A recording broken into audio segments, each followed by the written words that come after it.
So, my first day in Germany didn't really go as planned. I mean, you know that feeling when you're about to move to a new country? Yeah, maybe a lot of people don't know how that feel. But you know that feeling when you're about to go on vacation or something and you're like, oh, I can't wait to be on this plane tomorrow. You're so excited and you can't sleep?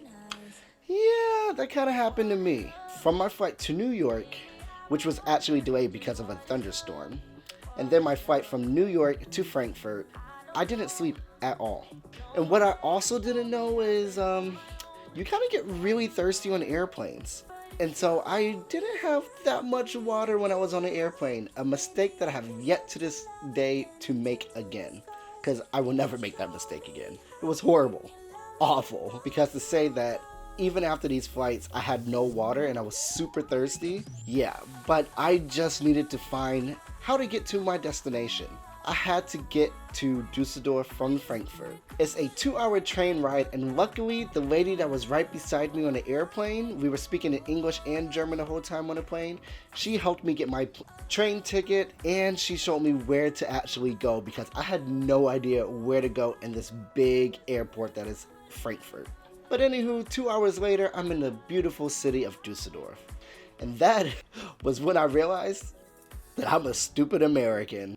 I might have gone to Germany with 3 suitcases. So imagine me in the Dusseldorf train station with 3 suitcases. Embarrassing.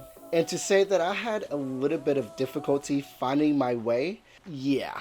I was just walking around hopelessly, and fun fact, Germans won't help you unless you ask for help. Me being American, we see someone struggling, we ask them, hey, do you need any help?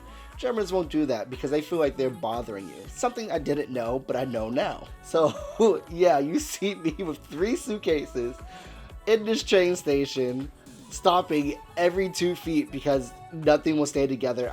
This literally was a 5-minute walk from where I got off the train to where I had to go, and it took me an hour. Not really my best moment in life. I had to make my way to the Goethe Institute in order to get my room placement and also my language placement, since I was here on a scholarship before my internship actually started. Mind you, I've officially been awake for over 24 hours, so I'm just over everything and just want to sleep. And I'm also jet lagged, and I still haven't had any water at this point.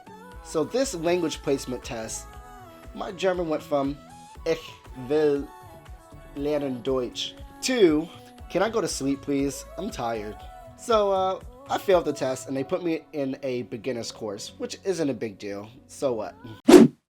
I got my apartment placement, and it just so happened that my roommate was also just arriving. And so I met him. Gabriel from Canada, still one of my very good friends today. We talk all the time. We got a taxi to our host family, and mind you, about this time I've been awake for 28 hours now. The only thing that was on my mind was sleep. But it was a Sunday. Yeah, and so our host family, they said, since today is Sunday, all the grocery stores are closed, but there is this one open. We have to go now before they close. So me being tired, I'm just like, I just want to go, but I'm like, I'm gonna want to eat later. But it's like, okay, sure, why not? And so we went to the grocery store, and then when we got back, we also got a tour of the house. Important, but now I've been awake for 30 hours, and I'm like, I don't care. Yes, I need to know everything about this house, but I don't care right now. I just want sleep. I mean, I think we've all know this feeling when we've been awake for too long and someone says something, you're like, leave me alone. I don't care. That was how I was feeling. So finally, after the food shopping, a much needed shower, and some water, mind you, finally got some. I was finally in bed after 34 hours of being awake. And yeah, I couldn't sleep. I was extremely jet lagged. And so since it was 8 p.m. in Germany, it was 2 p.m. in the US. And so that's the most active I'm typically am. So I just couldn't sleep. I ended up not sleeping at all that night. But it's a possibility that I might have fallen asleep in class the next day. Yeah. Subscribe.